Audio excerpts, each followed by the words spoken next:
Well, welcome to Christ and Culture. This is Pastor Jeff Short, your cultural analyzer, and today we're going to be looking at a movie that just recently came out called Oppenheimer. Oppenheimer.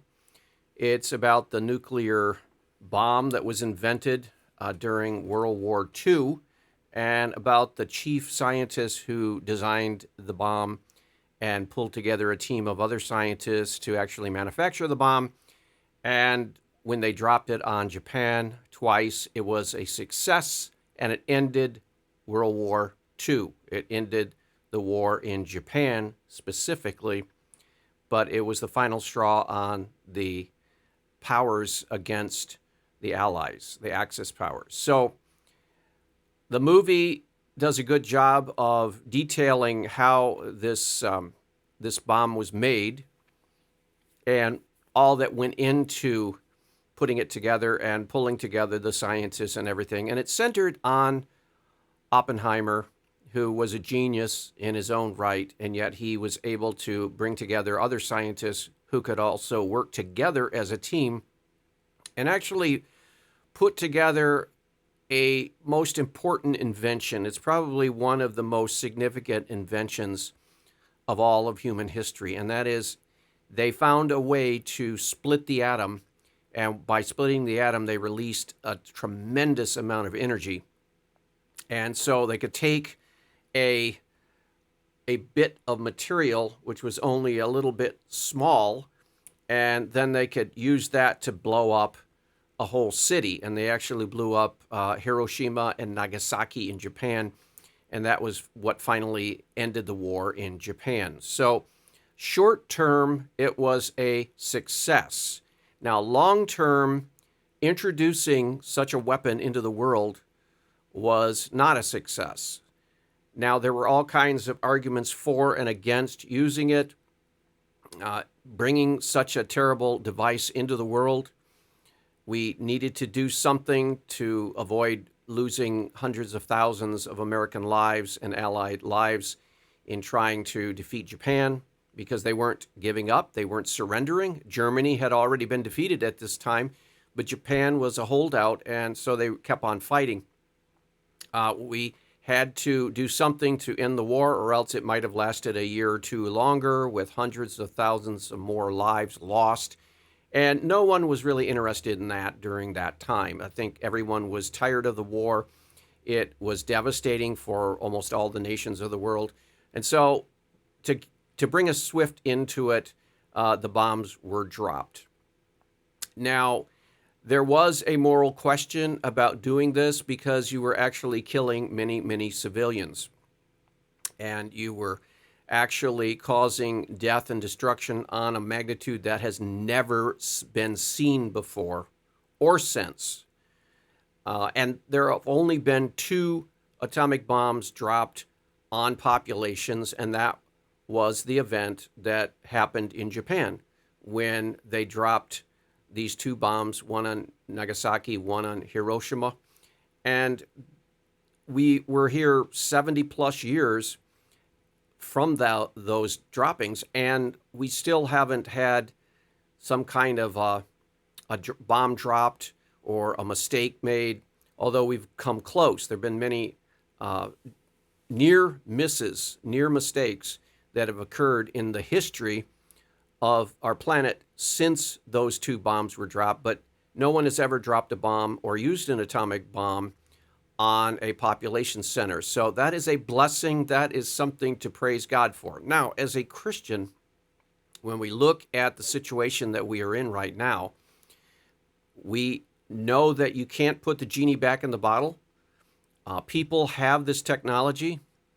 Of course, most famously, the USSR has had the technology. Now Russia pretty much is the sole representative of that old USSR, even though they're officially not communist anymore.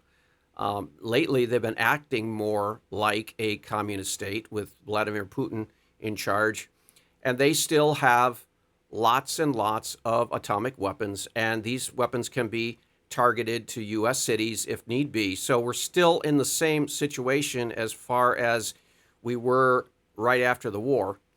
only that they aren't officially communists, but they still have ambitions to be a superpower. They still have global ambitions, even if it isn't under the guise of communism.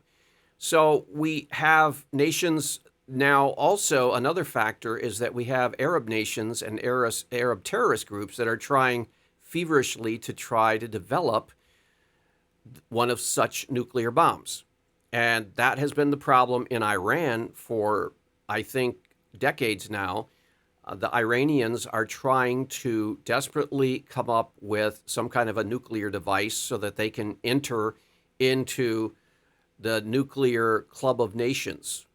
And Israel and Western powers are trying with everything they have to try to prevent that. Because once you have an Arab nation that obtains this weapon, and one that is not afraid to use terrorism to further its goals, then you have a terrorist state, essentially, with a nuclear weapon, and they can therefore come marching into the world theater and begin to push their nuclear power around and act like a big shot and really blackmail a lot of nations. And so that would be a terrible thing if Iran were to get nuclear weapons and nuclear power. And so we have to try to pray and hope that they never do and try to prevent it. And, we're praying for Israel. Israel has the nuclear weapons. They don't have it officially. They won't officially admit that they do, but I think the sources are pretty certain that they do have the nuclear weapons. And that's probably the only reason why they exist right now, because they're right in the middle of a sea of Arab nations that hate them and would love to do nothing more than just totally wipe them off the face of the earth. So the nuclear weapon is probably one of the only things keeping Israel as a sovereign state, the Jewish state there in the midst of the Middle East. And that's why Israel wants to try to keep Iran from having nuclear weapons. But this movie that has come out is a long movie. It's more like a documentary, but it's a dramatic documentary, and it depicts history that actually took place, and it's pretty accurate. Now, I have to say, before I describe the movie, is that it follows a typical immoral Hollywood godless depiction of things. What I mean by that is it almost automatically has to have, because of the pagan immoral influence of Hollywood, it has to have one or two sex scenes in there, totally gratuitous, not necessary to tell the story, but it shows frontal nudity and it shows sexual content. And there's no reason for that. It's rated R. It could have just been rated PG if they had kept that kind of immoral activity out of the movie. But now I guess they want to promote it as an R-rated movie. It's supposedly a serious movie, but now that's going to keep a lot of parents of teenagers and children away from watching it because of the content of this sexual content that's totally unnecessary. But this is the world we live in. We live in a godless, immoral, perverted world, and the values that God gives us in the Bible are going to be trampled upon every other movie. And so this movie is no exception. So you have to be warned right off the bat that if you ever do plan to see this movie, you're going to have to wade through some of the immoral sexual garbage that Hollywood is known to put out. So with that being said, the movie does show a pretty realistic and accurate depiction of what led up to and what happened during the testing and development and the actual implementation of the first atomic bomb ever used on a population. And the scientists were struggling with the morality of it, as we can imagine. I mean, dropping a weapon on a city that will kill tens of thousands, if not hundreds of thousands of people. And we're talking about non-combatants, and we're talking about civilians, because if you're going to drop it on a city, you're going to kill many civilians. people who don't have rifles, who are not in the, quote, war. You're going to be killing civilians. And usually in the Christian cultures and nations over the many centuries, with the just war principles, it is normally the case that you do not target civilians. In fact, you try to keep civilian casualties to a minimum. Now, it's totally impossible to eliminate all civilian casualties and injuries in a state of war. And as Christians, we realize that there are conditions where war is unfortunately necessary. Definitely World War II was such a case where you had a madman, an evil, satanically inspired man, Adolf Hitler, taking over as much of the world as he can, doing whatever he can do. Unless someone stops him, he would have taken over the entire world, no question about it. He was almost to the point where taking over in the entire Europe. He had conquered pretty much all of the European nations, and he was about to enter into the British Isles. And if he had taken that, from that base, he could have reinforced all of Europe and England, and then made his way across the Atlantic Ocean eventually to attack the United States without any European ally help. So he would have probably, in all probability, taken over the entire world if he hadn't been stopped. So if there was ever a case for the just war to apply, it was certainly in the case of Adolf Hitler and the Nazis. And in the process of taking over Europe, we all know that they killed 6 million or so Jews in concentration camps in the most brutal and inhumane way. So this was pure evil. It needed to stop. And this is why, for example, when we read in the Old Testament, we see God telling Joshua, be strong and courageous and don't be afraid. God is with you. And so that's what our soldiers could count on and put their trust in God, because he was the one who was going to give them victory. And sure enough, he did. And he answered our prayers here in the United States, the people praying at the time. And there were lots of prayers during the time. Churches were filled with people praying for the boys in Europe during World War II. And sure enough, God answered that prayer. What a blessing it was when that war ended in victory, and the evil Hitler and the Nazis did not take over the world. And in fact, they were destroyed, and that whole regime was ended. So we have to thank God for that. But that was a case where the just war principles and the rules applied perfectly. Now, the situation with the atomic bomb is a little more complicated, because at the point when we dropped the bomb, the European Axis powers had been defeated. And Germany and Hitler, the Nazis, were defeated.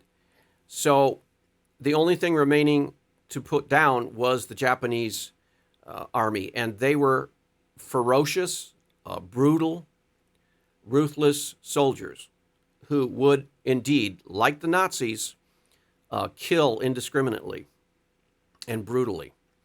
So they needed to be put down. They couldn't be just let to go back to their homeland and reinforce their country and maybe try again. But the calculation was that we needed to demonstrate to the Japanese that we could blow them up if we wanted to. And the thing about it is they didn't know that we only had 2 bombs, because if they had known that, they might not have surrendered. That's just how stubborn they were as far as their fighting. And that would have been disaster, because then we would have wasted the lives of those 2 cities and all the civilians in them. And at the same time, we wouldn't have ended the war. And we would have had to go in and cost the lives of hundreds of thousands of more Allied troops in the conquest of Japan. I think we would have conquered Japan. I think the European powers and the nations of the world would have eventually subdued and subjected the Japanese to surrender, but it would have cost a heavy, heavy price, and no one really wanted to pay that. So, again, at the end of the war, people were willing to end it right now, and so they decided that this atomic weapon would be used against Japan. It is a terrible thing that what had to be done. And I think if you sit down and you list all of the reasons for and against dropping it, I think as a Christian, you will conclude that even as terrible as it was to drop it, and not just once, but twice, even though as terrible as it did probably overall save lives in the calculation. And I know that's a pretty gruesome calculation when you're weighing a certain number of lives killed against another certain number of lives killed. But overall, I think the demonstration of the power of this weapon was the only thing that would have brought Japan to the table to surrender.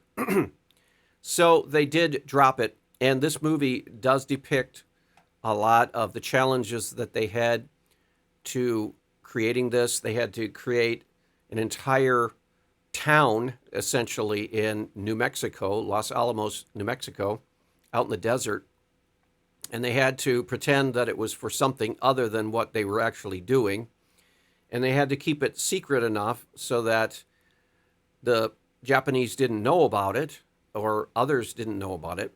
We learned later that the Soviet Union and the Russians certainly knew about it. They had spies right there at Los Alamos. And so it was no secret to the Soviets. But we were able to keep it from the Japanese, and that's what counted, because they had no idea that we had this bomb, and they had no idea that how many we had. And so it was a good thing, too, because, again, they might not have surrendered if they had known that we had already blown up both of our bombs and we didn't have any more. And it would take years and years to make another one.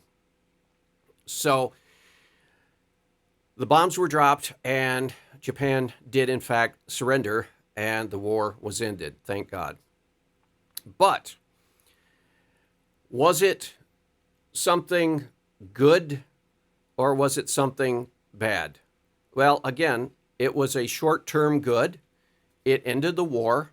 It ended the killing and the violence and the deaths. But long-term, it gave the world something else to fear, and that was nuclear annihilation.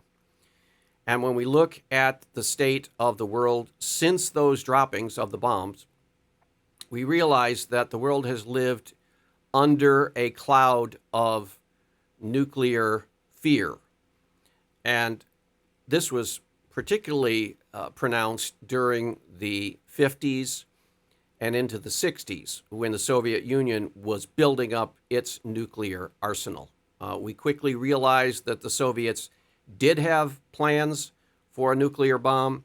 They built one, and they didn't stop there. They kept building them and building them, and they even built a hydrogen bomb, which is the most deadly of all.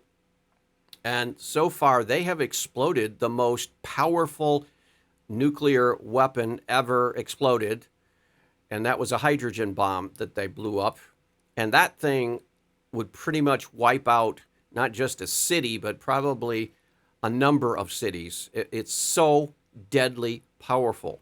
So we were in an arms race with the Soviet Union, and thousands of bombs were built in the Soviet Union, and thousands of bombs were built in the United States. And if all of these bombs were launched, and if Russia launched their bombs against the U.S. and the U.S. launched their bombs against the Soviet Union, it would pretty much wipe out the entire nations of the United States and Soviet Union, and also poison much of the world in the process. So you'd have this nuclear winter, which we've all learned about, and we heard all about all of our lives, this nuclear winter, that if the bombs were ever dropped, we would experience this long, prolonged freezing where the sun could not get through, and plants would die and life on the planet Earth would be threatened. So there is a real possibility that the entire planet Earth could be wiped out, that all of human life could be wiped out with all of these nuclear weapons that even now exist. Now, since the height of the Cold War between the U.S. and Soviet Union, there have been great progress in reducing the arms. I think President Ronald Reagan and Mikhail Gorbachev and some of the other Russian leaders all throughout the last few decades have worked on trying to eliminate as many nuclear weapons as possible. So we have destroyed thousands and thousands of nuclear missiles, and so have the Soviet Union. We've also tried to encourage other nations that have the bomb to put away those bombs and get rid of them and eliminate those from their arsenals, and some of the nations have done that. There are probably less than a dozen nations now that actually have the bomb officially. But there's now a bigger threat than just the mutually assured destruction, which is what they called the U.S. and the Soviet arms race. You know, they would launch all of theirs, we would launch all of ours, and it would basically mutually destroy each other's nation, which would be a terrible, awful thing. Well, that is not now the biggest threat. The biggest threat now is that terrorist groups would get a possession of a bomb. And it wouldn't even have to be some of the bigger ones that have been developed by the Soviet Union or the United States. It could be even a medium-sized bomb or even a smaller one. And they could do great damage, or they could blackmail cities. For example, like a New York City, if a terrorist group were to try to blackmail New York or threaten to blow up New York City, they could do so. And so that's the big threat today.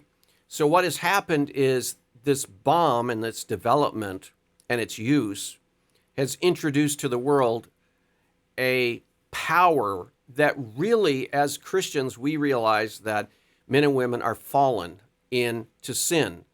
Since Adam and Eve in the garden, the fall of Adam and Eve, tempted by the serpent, they disobeyed God. And since that time, human race is known as to be in a fallen state, naturally rebellious against God, blinded to spiritual realities, blinded to moral reality, and without the grace of God, we're just fighting and destroying and hating each other.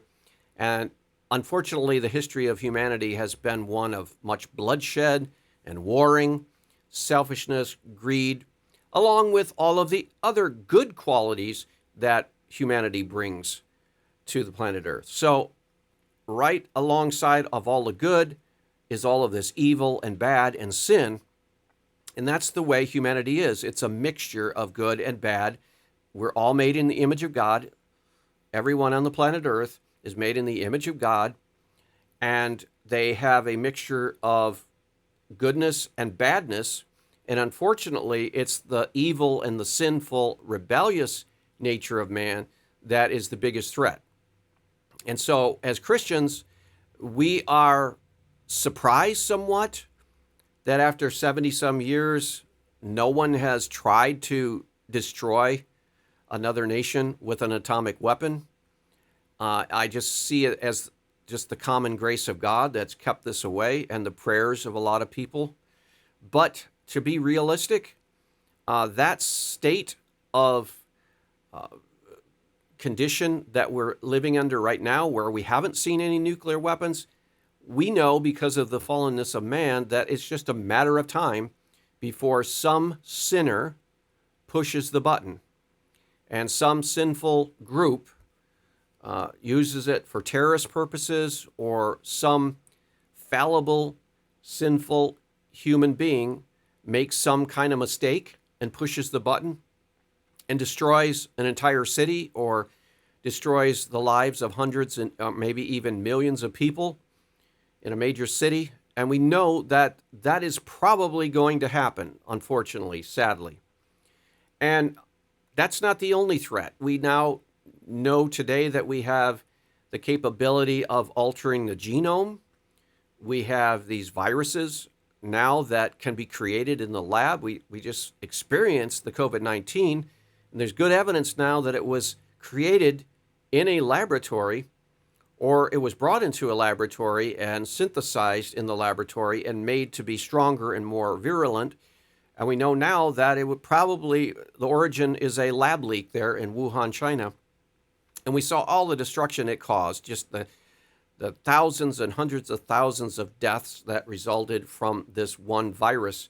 And that's just one little virus that wasn't particularly lethal in the long-term perspective of, for example, comparing it to an anthrax or some kind of Ebola or even the Spanish flu that hit the world in the early ages of the 20th century. So there are all kinds of biological threats out there that are as bad or worse than the nuclear threat. But we do have a nuclear threat that still hangs over us, like President John F. Kennedy said.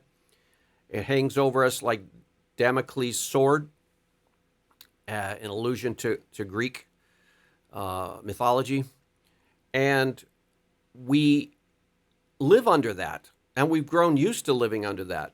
But as Christians, we know that because of the sinfulness of human beings, we have to be prepared for anything that comes our way, any threat that comes our way. And I think it's just a good reminder. This movie is a sobering reminder that, hey, we still live under this nuclear threat.